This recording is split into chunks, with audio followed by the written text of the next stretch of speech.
Brought to you by TechnoSpark 20 series smartphones.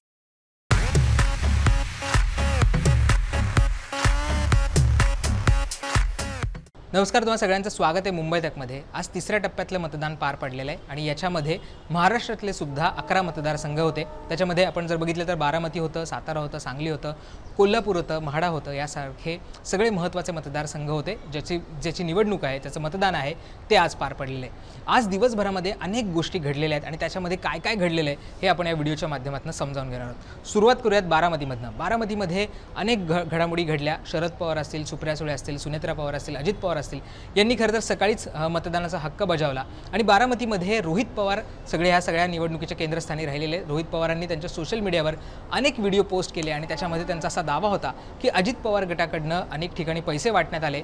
Bhor असेल, इंदापूर असेल, या ठिकाणी पैसे वाटण्यात आले। रात्रीचे व्हिडिओ होते काही, त्याच्यामध्ये पवार गटाचे कार्यकर्ते होते आणि त्यांचा असा दावा होता की एका गाडीतनं पैसे वाटण्यात येत होते। त्याच्याबद्दलचे व्हिडिओ त्यांनी सगळे पोस्ट केले होते। त्या संदर्भातली तक्रार सुद्धा त्यांनी पोलिसांकडे केली, परंतु पोलिसांनी कुठली दखल घेतली नाही असं सुद्धा त्यांचा आरोप होता। आणि रोहित पवार सुद्धा म्हटले की अजित पवार गटाकडनं मोठ्या प्रमाणावर पैसा आहे जो वाटण्यात आला, लोकांना इन्फ्लुएन्स करायचा त्याच्यामध्ये प्रयत्न झाला। त्यामुळे या आरोपाला सुद्धा अजित पवारांनी जी पत्रकार परिषद घेतली त्याच्यामध्ये उत्तर दिलं आणि अजित पवारांचं म्हणणं होतं की असं या इतकी वर्ष मी निवडणूक लढवते परंतु असं कधीही झालेलं नाही आणि असं कधी करणार सुद्धा नाहीये। रोहित पवार सोशल मीडियाचा वापर मोठ्या प्रमाणावर करतात, त्यामुळे ते तसे आरोप करतात असं अजित पवारांनी त्याच्यावर उत्तर दिलं। परंतु रोहित पवारांनी काही तासांच्या अंतराने अनेक व्हिडिओज पोस्ट केले आणि त्याच्यातनं त्यांनी सातत्याने दावा केला की अजित पवार गटाकडनं पैसे वाटण्यात येत आहेत, लोकांना धमकावण्यात येत आहे आणि त्यांना इन्फ्लुएन्स करायचा प्रयत्न केला जातोय।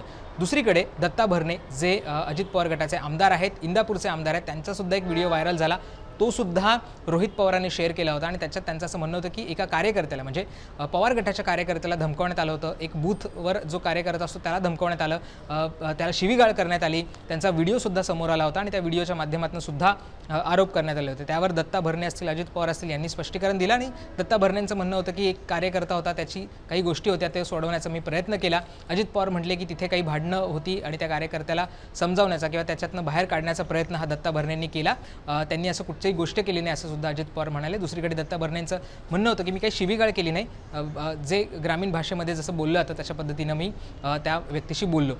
काही वेळातच सुप्रिया सुळे तिथे गेल्या आणि त्यांनी त्या कार्यकर्त्याची भेट घेतली, त्यात सांत्वन केलं आणि घडलेली गोष्ट त्याच्याकडनं समजावून घेतली। त्यामुळे ही सगळी तिथे महत्त्वाची घडामोड घडली। दुसरीकडे PDCC बँकेमध्ये बाबत सुद्धा अनेक प्रश्न विचारण्यात आले। रोहित पवारांनी सुद्धा एक व्हिडिओ शेअर केला आणि त्यांचं असं म्हणणं होतं की PDCC बँक ही रात्री का उघडी होती, त्याच्यामध्ये नेमकं काय चाललं होतं, कोणाला पैसे वाटण्यात येत होते का। PDCC बँक ही अजित पवार आणि त्यांच्या सोबतचे जे लोक आहेत त्यांच्या अखत्यारीत येते आणि त्या बँकेतनं पैसे वाटले जात आहेत, खोटी पासबुक तयार केली जात आहेत आणि ती पासबुक बोगस मतदानासाठी वापरली जात आहेत, आयडेंटिफिकेशन म्हणून त्या पासबुकचा उपयोग होतोय असं सुद्धा आरोप त्यांच्याकडनं करण्यात आला। अर्थात त्याला सुद्धा अजित पवारांनी उत्तर दिलं आणि म्हणणं होतं की ती बँक तेव्हाच उघडी होती का, ते कुणी जाऊन बघितलं का, जे दावे केले जातात त्याच्यामध्ये काही अर्थ नाही असं सुद्धा अजित पवारांनी त्यांच्या वक्तव्यामध्ये किंवा त्यांच्या स्टेटमेंटमध्ये म्हटलेलं आहे। हे झालं सगळं बारामतीच्या संदर्भातलं। त्यामुळे त्यानंतर जी घटना घडली ती म्हणजे धाराशिवमध्ये एका ठाकरे गटाच्या कार्यकर्त्याचा खून झाला।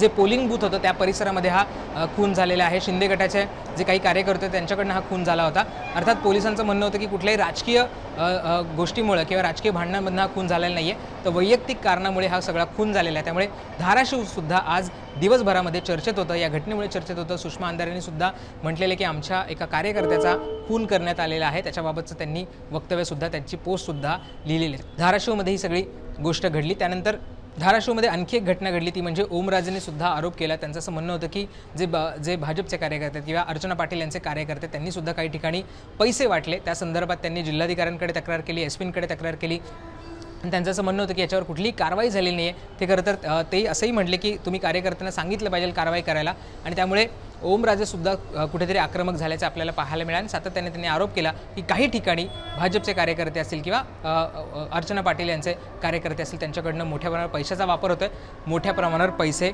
वाटले जात आहेत।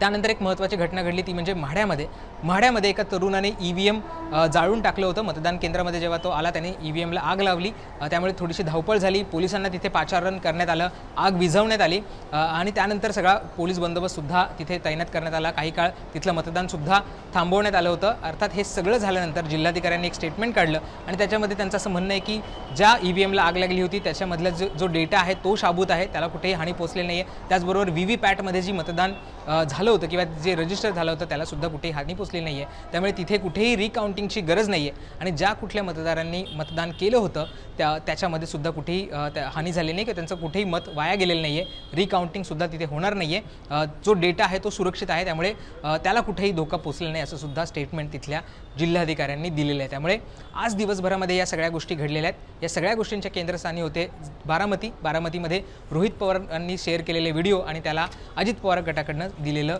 सगळं उत्तर होतं. त्यामुळे आज दिवसभरामध्ये आज तिसऱ्या फेजमध्ये या सगळ्या गोष्टी घडलेल्या आहेत. पुढच्या फेजमध्ये नेमकं काय होतं, ही जी निवडणूक आहे त्याची टक्केवारी नेमकी किती राहते, त्याचा फायदा त्याचा तोटा नेमका कोणाला होतं, हे सगळं आपण येत्या काळामध्ये जाणून घेणार आहोत. तुम्हाला या सगळ्या घटनांबद्दल काय वाटतं हे सगळं आम्हाला कमेंट करून सांगायला सुद्धा विसरू नका. धन्यवाद.